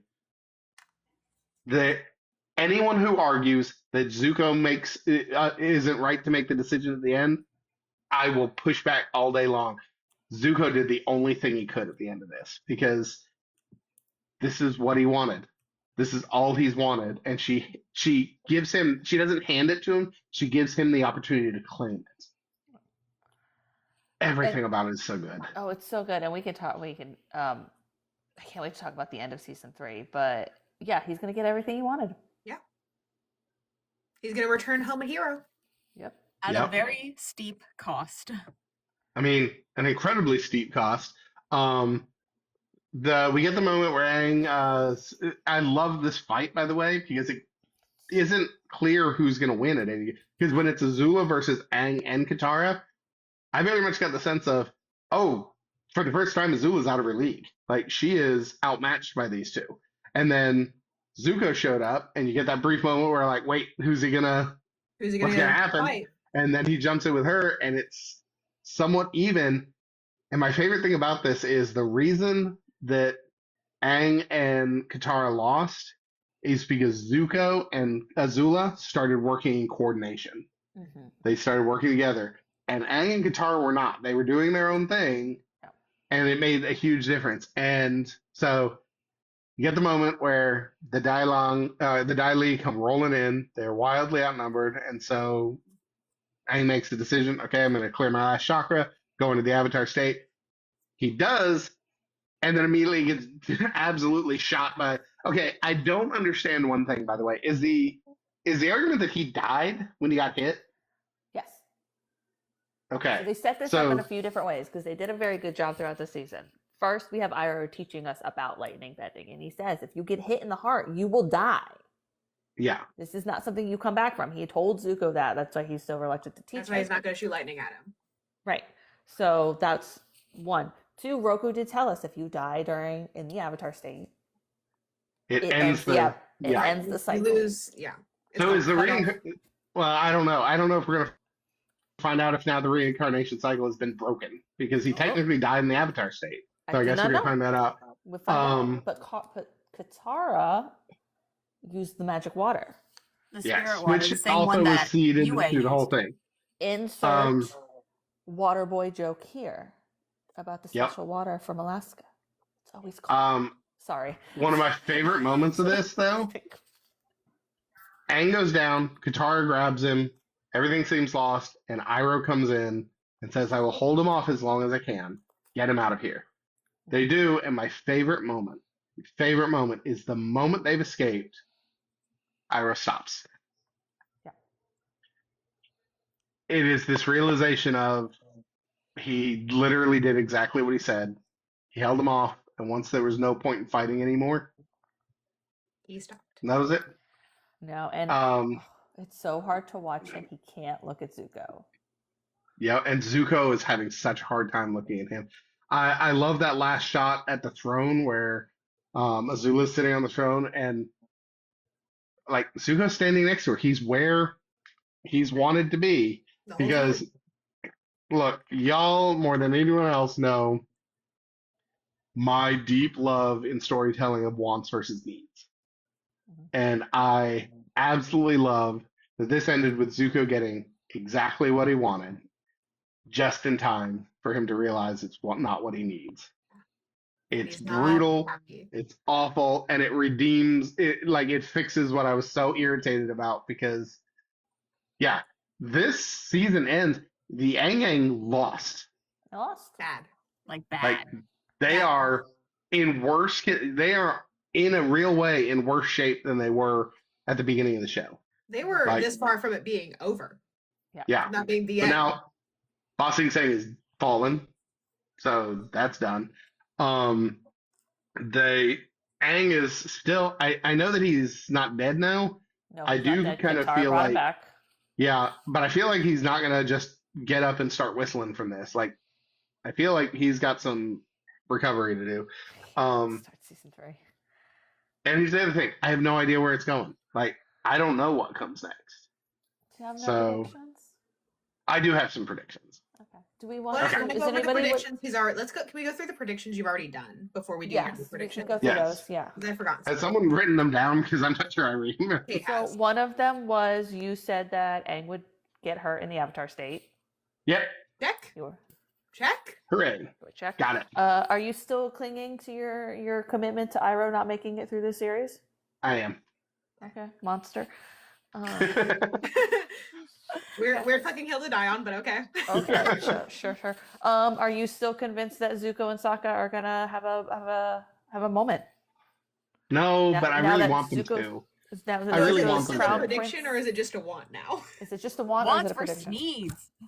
I'm gonna put it into want. I don't think it's gonna happen, but I really want it to happen. Just put a little asterisk by it. It's a want now. Okay, I'll put a little asterisk next to it. Okay, all right, those were them. It's okay. There's fan fiction. Okay, I have 3 predictions.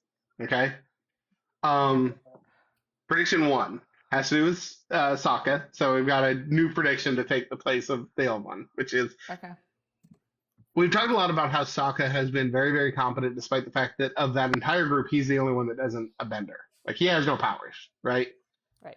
And there have been several moments in this last part of the season in which you have started to see where he is really starting to feel very limited, like compared to effectively this guy is surrounded by gods, like right. One of them just invented a new kind of bending. Yeah, the scene where they're running through the castle, there's very much the sense where he's just kind of also tagging along behind. Yeah, I think Sokka is going to do something to try to give himself powers of some kind. I don't know what that is. I don't know what that looks like, but I think Sokka is going to, and I think it's not going to go well for him. Okay. Sokka's going to try and get powers. Yes, that's one. Sokka desired upgrade. Yeah, Sokka's going to start juicing, and there's going to be this very big after-school special. Avatar steroids. Yeah. Where at the end, there's like some soft music, and he looks at the screen, and he's like, "It's not worth it, kids." Yeah. No. Okay. Second, they're going to attempt an attack during the eclipse. That's too big a thing to set up, and it's going to go disastrously wrong. My prediction, my specific prediction. So my prediction is it goes badly. If we're gonna dial in a little bit more, I'm gonna say that the Fire Nation doesn't lose its powers for some reason. Like they're it's wrong. basically a trick. Yeah, either they're wrong or they figured out a way around it. Okay. Next, I'm not saying this is not my prediction. I feel like the season has to end with Aang versus the Fire King, Ozai. Okay, I think that's a no-brainer. Like it's gonna have to happen. But my prediction is that Aang is going to find a way to resolve that other than killing him because I don't know. I just don't know that this show has the edge to give a 12-year-old make a 12-year-old commit murder. So that's my biggest thing. So those are my three. Yes, I still do think Iroh's not going to make it to the end of the show. Weird choice. That's where hell to die. I'm not rooting for it. Your first prediction that you ever made too. It is. So dark, Jesus. I'm not rooting for it. I just kind of feels like you are. I feel like you're manifesting it. Yeah. You've already given up one of your predictions, and it wasn't that one. I can't manifest a show that's already out. Like y'all know if I'm right or wrong. So. It's your baby. All right. Do we want to change anybody's rankings? Oh yeah. Do you want to move anybody? All right. Who's in S tier? Is there anyone who we feel should drop out? No. Grant. So it's Gran, Toph, Appa, Iroh, Sokka, Zuko. Yeah. No, I got no problem with any of that. Okay. All right. A is Hakoda, Momo, Tylee, Aang, Azula, and Jeong-Jeong. Can we drop Momo down 2 levels? No, we can't touch Momo. Oh, should we take? Do we want to move Azula up? We can move Azula. Yeah, let's move Azula to S tier. All right, we'll put her next to Zuzu. Right. She's right there next to each other. Yeah. Everybody else I'm fine with. Who's in C tier? Suki. Suki goes to A tier. I mean, does anyone argue with that? No. No. My girl. Yeah. I cannot remember his name. I feel bad. The son Wheelchair. We don't see him. Does he? If he doesn't come back, can we pull him off? Like, nothing against him, but like, right. He's not interesting. Roku's still in B tier. We didn't see him really. Yeah, we didn't really see him. Roku's fine. I don't know why he's in B tier though. We'll see him again. We didn't see enough of him to put him higher because of the escape. Yeah. All right, who's in D tier or C tier? May and Katara. I feel like Katara can go up. I feel like Katara should go to A and May should drop to D. May has still not done a damn thing. We're creating a gap. Yeah. Interesting. Okay. Can we take who we got now? I know we see him again. We don't take him off. Yeah. Who's that? Paku the inventor, the engineer. Oh. Okay. And then we have Paku and Yue and then Bumi. Bumi is right where he belongs. Is there something lower? No. Okay. I think that's good. Okay. Nobody in C tier anymore. Like that's I will interesting. That we've kind of ruined the bell curve. I'm gonna go and tell you I'm not surprised. You're not surprised at the rankings? No. Okay. No. So what are we watching? Okay. Let me pull up the wiki. Because I have not even looked into season 3 to see what the episodes are. Because I know I'm going to be tempted to watch it. I know there are 21 episodes. That's the only thing I've seen. Yeah, there's 21 episodes. The last 4 were aired literally all in one night, like a movie. I remember this. I literally my college boyfriend made fun of me. Loser. I broke up with him very shortly after that. Yeah, he's the worst. He's the worst. He didn't get it. No. Literally made fun of me as I was like the Avatar series finale. It was like a Saturday night old choice prime time showing, and I was like, he's like, "Do you want to go out?" And I was like, "It's the Avatar series finale. Are you fucked? What's wrong with you? I have plans." Okay, if that's the way that it did, here's what I will commit to. When I watch that, I will do a live watch and react. We'll still do a discussion afterwards. Nice. Yeah. But yeah. Okay. So episodes 10 and 11, just like the desert and the library in the desert, were a two-parter. So do we want to watch up to 11? Episode 10 and 11, I'll go ahead and tell you, is The Day of Black Sun. Oh, should we? I think we should. I think we should do up to 11, like watch through 11. All the way through 11. Get through the two-parter. Go through the two-parter. Okay, so watch up to episode 11. Okay. Then I will watch through episode 11, and then we'll do another live. And then, yeah, I will do a live react. If y'all can join me, that'd be amazing. That's awesome. If not, that's okay. We'll still do a live to discuss the season as a whole. FYI, I will be updating our gang with new outfits. More current pictures. More current outfits. Ooh. Oh, this is when we get into my favorite outfits for everyone. We're going to get some good fashion this season. Okay. The fashion. Yes, I will be updating our photographs for our, especially Zuko. We need Zuko with hair. His little prince top knot. So cute. So cute. He's so cute.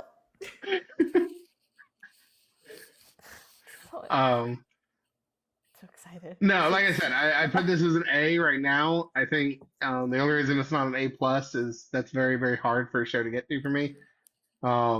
I think I've got like 3 shows I've ever seen that I think reach that level. So, but as a firebender, book 3 is my favorite. I'm so excited we're finally here. I've been waiting. This is my favorite too. I'm so excited. I'm so excited. I will say, one of the people who reacted to one of my threads about this show, who gave a like, was Joe Hill, who is Stephen King's son and one of my favorite authors. He didn't comment, but he liked it. So essentially, I think that means we're best friends now. That's how it works, well, right? Yes. Yeah, my heart is racing for you. Is he coming to the book launch? I'm sure. I'll invite him to join us for the live watch good. of the last. Yeah. The good news is that once Dee gets through episode 3, he can hear my rant about the live action series and what they're doing with season 2. Yes. Excellent. I cannot wait. I love a good Cate rant. You're gonna love it. I was not rational. I'm not gonna binge all of the episodes at the same time this time and then make myself wait days before the live. Yeah, that was hard for me too. Procrastinate, ladies. Okay, just we're procrastinating. I will take your time. And you know what? I will say I really liked this approach where I waited to watch the last 2 until right before. I think I'll do that again for this. So I'm gonna watch 1 through 9, and then I'll watch 10 and 11 right before we go live next time, and that way I can talk about it fresh. Because I do think that it helped kind of get me into the right headspace to. Yeah, I will say I wasn't really mad at y'all this time. Like, this was not Appa being taken. This was. You were expecting this. Yeah, I was expecting it to be a little bit rough, and it was. But it feels very Empire Strikes Back, Cate. Right. We didn't lose anybody. Well, and it ended it so at the end of this season is so I think it's perfectly done because it did the perfect, like, this is our turning point. This leaves our characters with a loss. They're in the negative. We've done a lot of winning. But it also ends with just the smallest glimpse of hope, right? It didn't end on a cliff. They could have very easily, like, really did a gut punch and ended it with Katara healing Aang and, like, just like a shot of her hand. Like, what if they had just done a shot of her hand healing? Doing basically like Game of Thrones end of season when Jon Snow gets shanked. Yeah. We don't know what's going to happen, and we have to wait all winter to know, like, if the magic Alaska water worked. Right? Yeah. Magic the Fiji water. I always think of Waterboy when they hand her the water. Like, this is the water that's always cold. I'm sorry. So, like, they could have very easily done that, but they did. They did leave us. They did let us know. The smallest moment of hope, and it mirrors the start of the series so beautifully that Katara is the first thing that Aang sees when he wakes up. And it's so beautifully done that it's not even cheesy. It's just a small moment of hope to be like, like, okay, hope is not lost, but our characters are broken in a bad way. in a very bad way. Can I tell you one thing I'm really worried about? So I've already talked about the fact that I do not love the Katara Aang situation romance. And I love it even less now because Kate, you nailed it. Katara has slipped more into like a mother role, and that makes it feel very weird, and I don't love it, and I'm hoping that that's not the direction we're heading, but I don't know. Listen, I'm over here like Taylor. rereading fanfic that I read as a child. Sometimes in life, we have to do things we don't want to do. Taylor is dying over there. I can't even say my argument because I think it's gonna spoil things. So I'll just Cassie, we can talk because I had a whole rant about the Avatar situation over the weekend. Yeah, I don't know. That is. I want to hear the rant. I'll send you the rant, Kate. I'm left out of everything. Well, and whose fault is that? Dietrich, this was with the same girl that I was sending voice memos during my run when we were talking about boys. Oh. Okay. Yeah, otherwise, like I said, I'm really excited about the third season. I'm hoping that they don't flop at the end, but we'll see. So, look, the endings are the hardest part. Like, you can do really, really well, and the ending may just absolutely beef it. So, we'll see. Oh, I've had one other prediction that I made, and I still am sticking to. Well, no, I think we kind of got it. I had mentioned like water bending being used to like. We got swan bending. Swan. Yeah, okay, never mind. Yeah, we got that. Okay, I was right. I think that's why it's not on the list anymore because we got it. Add it to the scoreboard that I was right about. I think 2. Like I've not been great so far. What's that? Broken clock. 2 out of 5 or 2 out of 6? That's not bad. 2 out of 6. I mean, it's not great. Let's be fair. We haven't finished the. If it's 2 yeah, out I guess of 6, that's true. There's so many opportunities for Ira to beef it. We have a whole season for him to beef it. No. I gotta go. I'm very upset. All right. Thanks for joining us, everyone.